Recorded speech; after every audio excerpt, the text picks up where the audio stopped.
have Max Bredesen here. We'll start with questions for this group beginning on the right, Trevor, and then I'll come over to you guys as well. Dave Bill all over here. Can you just talk about that last drive, the big run, the touchdown run, and everything in between, the communication, the huddle, the belief you guys had? Yeah, you know, I just feel like that's just a representation of who we are, you know, always training until the very end. You know, and throughout that drive, you know, it was just grit and grinding out. And, you know, we like to say grinding meat. You know, we just grinding meat that whole time, killing the clock and getting down there. You know, shout out to the O-line, shout out to Brad, shout out to everyone, man, you know, clearing up holes. And, you know, we were just able to execute. And at the end of the day, a lot of football is about what you do when you face adversity. So it feels good to be able to face some adversity and overcome it. Front row left here, Aaron. Cool. Also for that drive, this offensive struggle, did you feel like at that point you kind of put the offense on your back and make a play? Yeah, I mean, you know, all of us are always trying to make plays. You know, but you know, it's the fourth quarter, not much time left. We knew, you know, it was now or never. You know, so everybody, it was a team effort. Everyone's out there grinding. You know, and we were all able to make some plays, so it was beautiful. Front left here, Steve Kornacki. Take us through the 62-yard run. What you saw coming up the middle, you realized you probably had the first down yardage. Yeah. And you broke the tackle. Take us all the way through that play. Yeah. You know, I got up through the middle. You know, I honestly don't even really remember the first part of the play. I just got up through the middle and then I kind of spun off the safety, I think, and you know, really I just kept my feet and I was still up after I broke the safety's tackle. So I was like, shoot, there's no one else in front of me. Let me go. You know, so you know, it's kind of hard for me. I kind of space out when I'm running, when I'm playing. I'm not gonna lie, I don't really remember too much, but yeah. Front left, John. For either of you other two guys, no first downs in the second half until that run. Describe the feeling of seeing him spin out of it and the back of his jersey streaking down the field. For me, the view was great just because, you know, I handed it off, so all I'm looking at is number 20 just streaking down the field. But I think it really felt like divine intervention, you know, just God really on that field with us right there. Couldn't have done it without him. And then, like, the big guys up front, like, when I'm talking big guys up front, it's not 5 guys. Like, it's 7 with the tight ends out there. Sometimes it's 8. Like, it might be 10. I don't know. But all I know is that when it comes down to it and we're trying to move the ball and possess the football, that's what Michigan football is all about. All right. Stay on the left side towards the middle. Austin. Oh, I'm sorry, Steve. I wanted to give Max a chance to answer as well. Yeah, it was a great feeling just because we knew we were close. There's little details we had to clean up, and we knew it was right there, and we've just trusted everybody in that team. You know, when 20 gets the ball, something's going to happen, so we were just excited to see it really click, and we knew it was right there, just to go do it. Towards the middle there, Austin. For any of the three of you guys, what do you remember about the conversation in the huddle before that fourth down play? What was the reaction when the play call came in? For me, it was a lot because you got Coach Moore, who obviously was the O-line coach. You know, those are his boys, and grinding beat is his thing. And then Coach Newsome, O-line coach. Like, it's a lot. And then on top of that, Coach Campbell in my ears. But it was just the fourth down was like, that was one, like, we knew we were gonna get it. Like, that was just confidence. That's confidence right there. Like, the third down, I was kind of like, but then the fourth, like, at that point, it's do or die, backs against the wall. Like, we're not just dogs, like, we're wolves. Like, let's go do this thing. Like, we all knew what was about to happen, and, you know, called one of our favorite plays down there. I mean, Gio, Max, Khalil, that's a dangerous compliment. We live for that. Yeah, we do. All right, one more here on the left, then we'll go back to the right, up to Tom. This is for Max. If you talk from your perspective as a blocking back, H-back, fullback, the offensive line, and 2 weeks in a row now, this running game has turned a lot of yards. I know it was a drought in the third quarter, but talk about that maturation of that O-line from your perspective. Yeah, everything's just coming together great. You can feel the connectivity of everybody coming together, and you just trust in everyone. And the best part about playing Michigan football is you're playing for somebody else. You're playing for the guy next to you. You're playing for Michigan. You're playing for everyone that's ever played before you. And when you gotta run the ball, when you gotta grind meat, you're doing it for more than yourself. And that's what it felt like. Okay, on the right side, about 3 rows back, Zach, and then Reka. For Khalil and Max, the fourth quarter runs will be remembered, but you guys ran for 199 yards in the first half. How important was that to setting that tone of how you guys wanted to play this game and also just building a lead too? Yeah, you know, it's always important to be able to possess the ball, keep the other team's offense off the field and give our defense a rest. And at the same time, you know, being able to churn out that many yards early on, you know, it forces teams to bring some players down and kind of play the run a little bit, which can open up, you know, deeper shots and some pass game stuff as well. You know, so that's always going to be our goal as backs, as a front seven, as a offensive line backs, tight ends. It's always to churn out as many yards as possible, hit them with as many gut punches as possible. You know, knowing that one will break eventually, but at the same time, we're giving our defense a break, opening up some things in the pass game as well. So. Orgy. Sorry, second row all the way to the right, Reka. This was your first start. Can you just talk about your emotions? I really can't thank God enough for putting me in this position. I can't thank Coach Moore enough for giving me the opportunity to lead this offense, and then every guy in a blue jersey who stepped on the field, who didn't step on the field, everyone on our sidelines, like the confidence that they instilled in me, this week, but also just since I've been here, been wearing the block M. I mean, it's second to none. It's uncomparable to anything that I've been around before. I mean, this family is just different. Something else. First row left, Larry Leach. Khalil, to have a team know you're going to run the ball most of the game and to still be able to do it and kind of welcome USC to the Big Ten, how does it feel? Yeah, no, it feels great. It feels great, and that's always going to be our goal. Teams are most of the time they're going to stack the box. They're going to try to stop the run against us. We know that going in, and we know we still have to run the ball anyway. It's a big part of football. It's a big part of who we are, and it feels great to be able to do that and to dominate another team like that. Tony, back. Yeah, hey fellas. Obviously, never apologize for a win, but not sure if you guys would have seen the box score before if you knew you had 32 passing yards, if you would have felt that. So I guess maybe talk about the passing game as well and just the ability to get a win when maybe it wasn't there, and how you felt, and if there's more still to be had. There's more to be had always. There's always something we can get better at, but whatever's necessary, whatever it takes to win, we'll do it. And, we showed that. And like I said, we'll play however we have to play, and we'll win games. We know we can throw the ball. We know we can do anything. So just happy to get wins. With Alex as well, big ball. I mean, if we threw for 1,000,000 yards today and we lost, I'd be sitting here crying. So whatever it takes to win, if it's 32 yards, if it's 10, if it's 100, it doesn't matter to me. A bunch of people were asking me what I wanted out of my first start. I wanted a all-pro, ball-secure victory, and we got there. So. Two more, maybe three for these guys before we get Coach Moore in. We'll go to the back right. Congratulations, Orgy, on your start today. In a thrilling manner. It will never be forgotten, so I had to shout you out for that. And you talked a little about coming out with the confidence. You are going out there and you were met with adversity after each play. It was tough to get into a rhythm. What were you thinking in your mind, or what were your coaches instilling in you, or even this week, that when you met that adversity that you would come out and continue to execute? Yeah, the confidence that I got from the coaches and the players alike was huge. But Isaiah, you can show them your hat real quick? That's everything to me. Amen. That's everything. Amen. Like, the confidence that I get from the men above is second to none. Like, I can't tell y'all enough how much every time I'm reading my Bible, I'm in Psalms right now. The Psalms long, y'all know. I'm reading Psalms right now, and it's just like everything that I'm reading and I'm hearing from my parents and from my people is like being reinstilled in me. And it's like the confidence that I'm getting from the men above, from the people around me, it's just different. I keep saying it's different, but like when I tell you that last drive really felt like divine intervention, it felt like he's right there on that field with us. Like, we just got to keep, trusting in God and trusting in each other. I think the nearness to God makes it fearless in life, so we got to keep rolling. Middle, all the way to the back, sir. Orgy. So it was about 144 years since Michigan hired its first African-American head coach. Today, you got your first start. So it's kind of like, we've never seen this before, a black head coach and a black starting quarterback. And a black athletic director. And a black athletic director, too. Can you speak on just breaking barriers? I mean, it's awesome. It's great to see. It's got to be done at some point, right? Somebody's got to do it. And I mean, I can't express how much I love Coach Moore.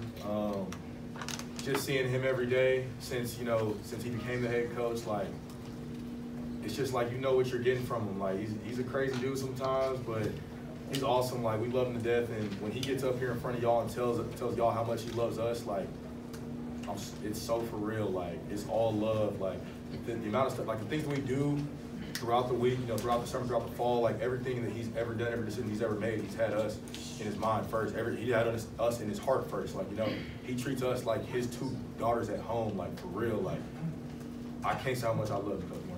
Love you too. All right, Tony, who's got the mic already, so we have Tony and then Charlie. First, I want to give a shout out to the fans. I mean, that environment that we had just now was electric. So all the fans, I mean, I can't tell you how much I love you. The stripe out was awesome. I didn't really see the stripe out because I was kind of blacked out half the game, but the noise, the atmosphere, it was elite. We just got to make sure we keep that going. So.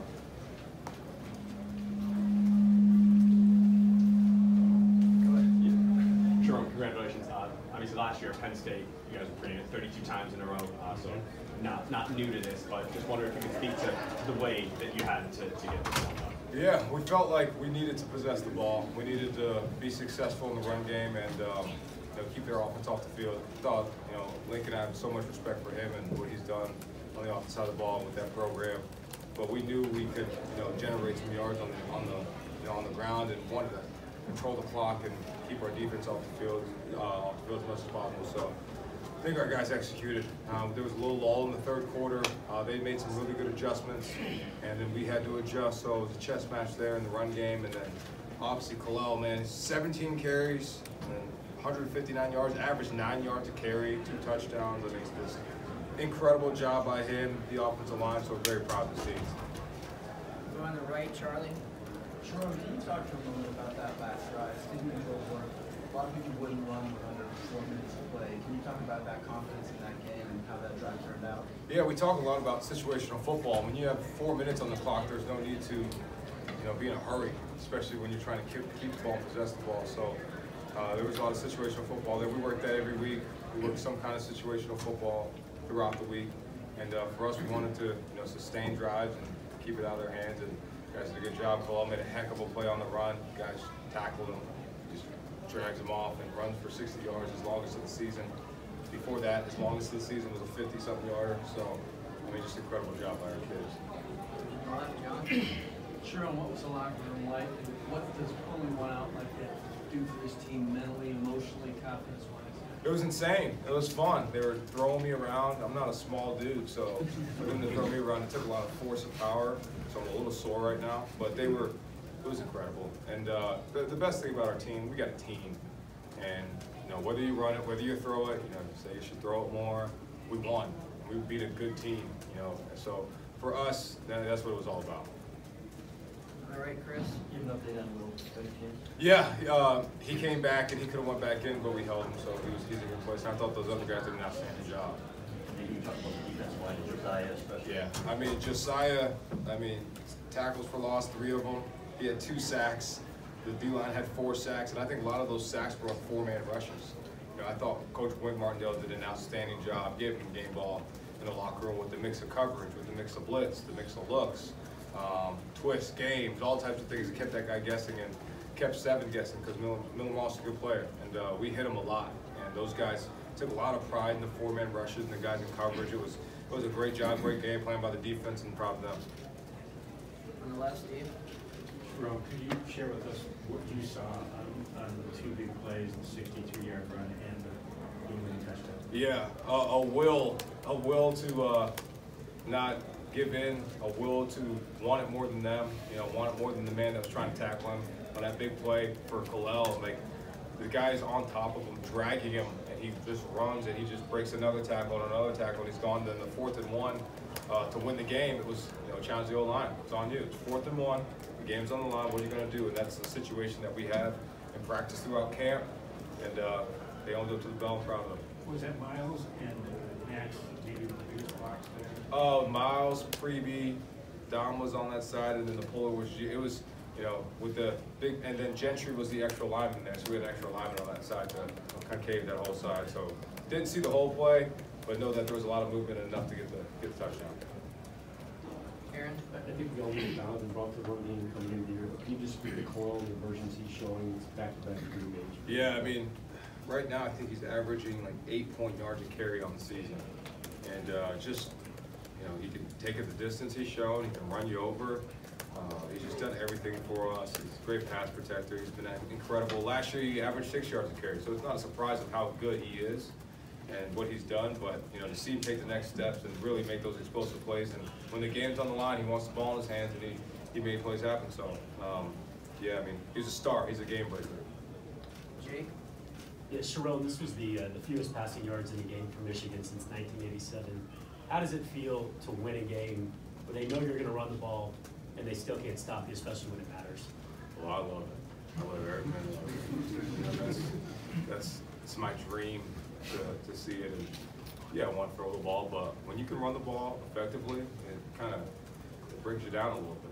And for us, our guys, the look in their eyes this week, how they prepared, how they practiced, we adjusted some things in practice to make it a little bit more competitive and more physical. And the guys responded, and they loved it.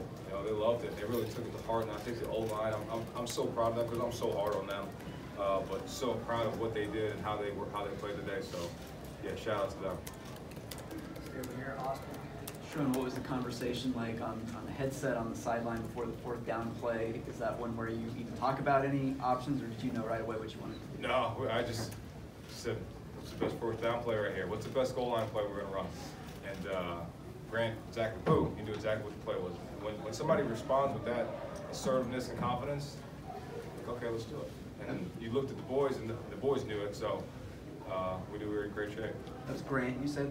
Yeah, Newsom, yeah. Bob? Sharon, there weren't a lot of people thinking that you guys would pull this game out, and did you feel like you said something about the program with the defense was still here and the offensive line, and do you guys take that to heart when perhaps you were a little bit written off? Yeah, I could answer that in so many ways. Really, we're just, the way we look at it, we're just trying to want to know each week. We're not going to worry about what people say about us. People write about us.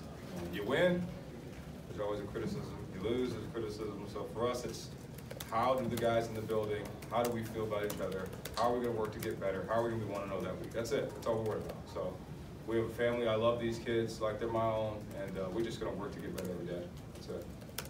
Tom? I'm sure we'll be up here when defensive players come up, but can you talk about that pick six at Will Johnson? Does he bait people, wide receivers, quarterbacks into that play? And was that something that was built up over time and then he jumped on the opportunity?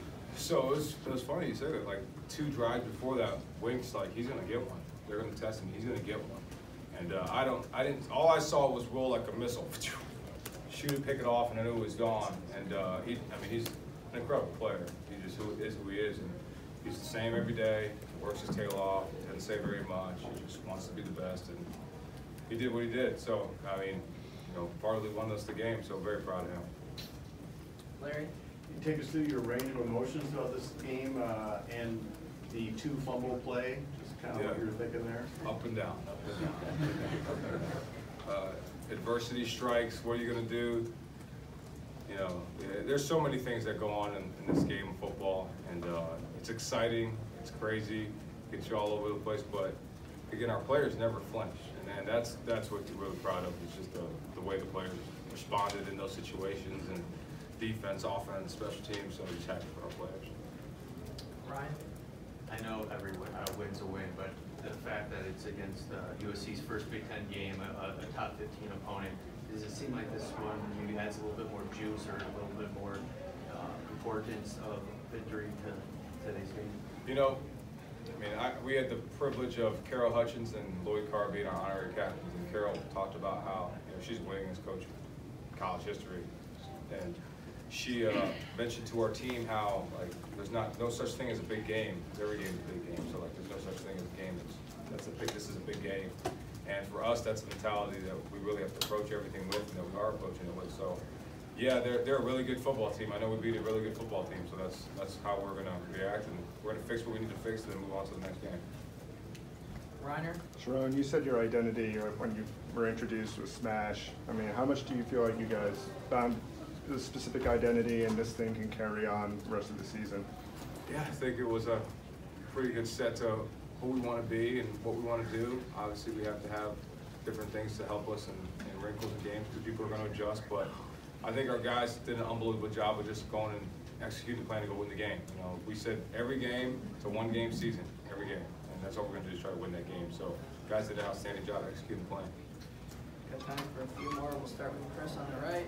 Obviously, you're going to need both of your backs coach, but well, I think his 11th carry was the big one. Yeah. At what point do you kind of make him the bell cow and say, hey, this is the guy we need to ride? Yeah, I mean, Donovan, before the fumble, he broke out for an electric 46-yard run. So, yeah, we're going to need both those guys. We're going to need more guys. It's just how it is in college football, especially how long the season can go. So, I mean, Kalal obviously played a heck of a game. So we'll just keep using him how we need to. And Kalal obviously showed that he should be the #1 guy. So we'll use both of them. They'll both play a tremendous amount, but Kalal obviously had a heck of a game. Last question on the right, Zach.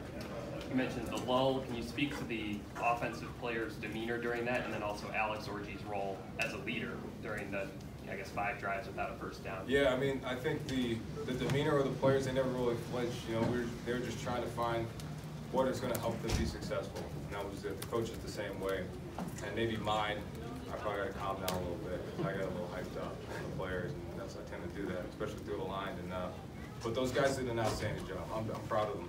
What they did in that final drive, that really tests you as a player, as a person, the adversity that you can hit, and to see them just push right through it and not blink and not flinch, that tells who we are as a team. And Alex's command of the huddle during that? It was awesome. I mean, he's so like, he just has that presence about him. And he looked at me, he's like, we're about to go score, and he just has it, and just so happy for him. Who's joining us now, defensive back Zeke Berry, edge rusher Josiah Stewart, defensive lineman Mason Graham. If you have any questions for these gentlemen, please get your hand up so we can get my attention. We can get a microphone to you. We'll start in the second row on the right. Noah? Yeah, it seemed like a huge part of containing their offense today was getting pressure. What were you guys seeing on the line of scrimmage? What was working there? Just wins in our one-on-ones. Coach Wrinkle put us in great positions to make plays, and we just got to go there and execute on our matchups. Time for more questions for these guys. Give us a second to get the microphone. We'll go in the middle towards the back. How important was making USC one-dimensional and stopping the run a part of the game plan, because you guys held them negative rushing for all the first half into the third quarter and really forced Miller to drop back? Just how important was it to make USC one-dimensional? I kind of feel like that was, that's always the game plan going into every game, stopping the run, making the team one-dimensional helps us on defense, execute, and that's what we did. Front row all the way to the left, Aaron. For all three of you, what did you see on the Will John with the big six, and how critical was that play? I just think it's great play by a great player. You guys seen it plenty of times, so he's good for at least one. Well, I mean, he does what he does on the field, so I mean, it's kind of not a shock to us when he picks the ball up and score for 6. Questions for these three? All right, give us a second. We'll go to the back right. Zach. Zeke, USC is known for having a lot of receivers and a lot of guys who can make plays. I guess, can you just speak to the challenge that the secondary had, and then how you guys, I guess, fared in that challenge? I would say they just had speed, and something that we was high on, just putting hands on them, slow their timing down. So, once we did that, we disrupted a quarterback with their pass rush and slow down the timing. So I feel like we did good with that. Gentleman in the middle, towards the back. It's for all three of you guys. How did you guys overcome the ebbs and flows of the double fumble play by Kenneth Grant? I mean, we just excited to be out there again. As a defense, we attack every chance we get to be on that field. We're excited to be on that field in violent situation. So when KG fumbles, it's like, okay, let's do it again. Yeah, I kind of feel like the same way, obviously a great player trying to make a great play, just trying to take it back. Didn't see the guy, It was just a football play, at the end of the day, we're just going to line up again. It doesn't really matter what happens. I'll just say, piggyback off Jay Stu. I mean, I was excited to get back out there and play some more football. I mean, it wasn't really anything that was in my head, we got to go back out there, now. It's like, come on, let's get it done. Third row on the left, Austin. For you guys as a defensive line, as you've been waiting for a game to really kind of show what you could do, and did this feel like that game for you guys? Yeah, I feel like it did. I feel like the first 3 games, we kind of didn't have enough time, even though it's that's what teams really give us. So USC, we knew they were going to drop back, that's just what they do. So they were going to give us opportunities to make plays, and I feel like that's what we did today. Go to the corner in the back left, Andrew. Can you guys take us inside the locker room a little bit after the game? I mean, Jerome said some guys were trying to pick him up and things like that. I'm sure it was just inside the locker room after the game, the celebration. Were there any little memories that stand out as part of it? I mean, this whole game will be a memory, but for sure, you know, we was way inside that locker room. You know, something come with it that like that, big win like that. Left side, front row, Ryan. On a similar note, I mean, you guys continue your win streak in Big Ten play, starting off 1-0, being the top 15 opponent. Does this kind of feel like a potential jumping off moment for you guys heading into the rest of the season? I feel like this is something we kind of always knew, you know, something we're capable of. You know, we just got to go there and execute. You know, a new season, new players, new team. So as we get through the thick of this season, we're going to be wrong. Got time for a few more from these gentlemen. Front row on the left, Steve. For whoever wants to answer. Is Kalel that hard to bring down in practice? I mean, obviously he's a tough runner. I feel like everyone's seen that. You know, when we get a chance to tackle him, you know, we'll give him some work, but he's obviously, you know, he's going to make people miss at the end of the day when it comes down to it. So I feel like when the game's on the line, he runs the hardest. So I feel like that's just what he did today. Sure. Okay, farther back on the left, Bob.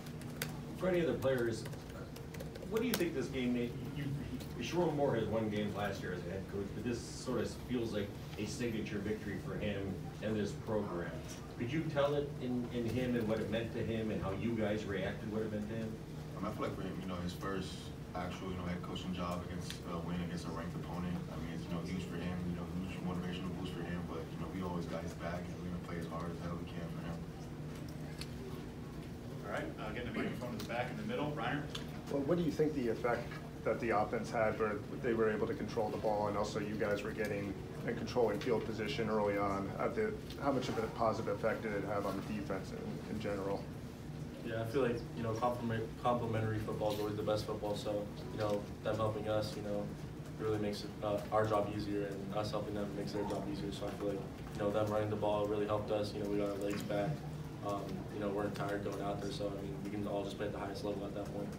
Tommy Dillman gave us some great field position, so they can take the same thing out. So.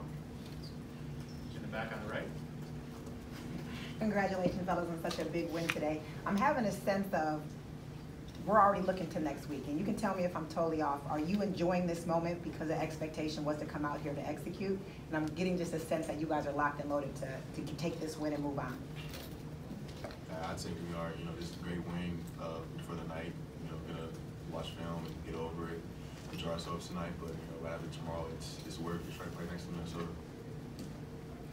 Any additional questions for these gentlemen before we move on? All right, give us a second. We'll get back to the front row on the right, Clayton, and then back on the right. Did I miss anyone on the left? Can you speak to how Jair played? He made some big breakups, it seemed like. And then the secondary's mindset once Will went down. How did you guys kind of manage with that? I mean, Jair had a hell of a game. I mean, he did great in his prep, you know, throughout the week, practice for USC. So, I mean, him coming out here and show what he could do. I mean, he helped us around the defensive side. And what's the second one? Just the secondary's mindset once Will went down, how you guys managed without him, and he played well. I mean, well, once he went down, you know, we always say no matter who's in the game, you know, we have expectations. So do your job, do what you got to do, and ball out.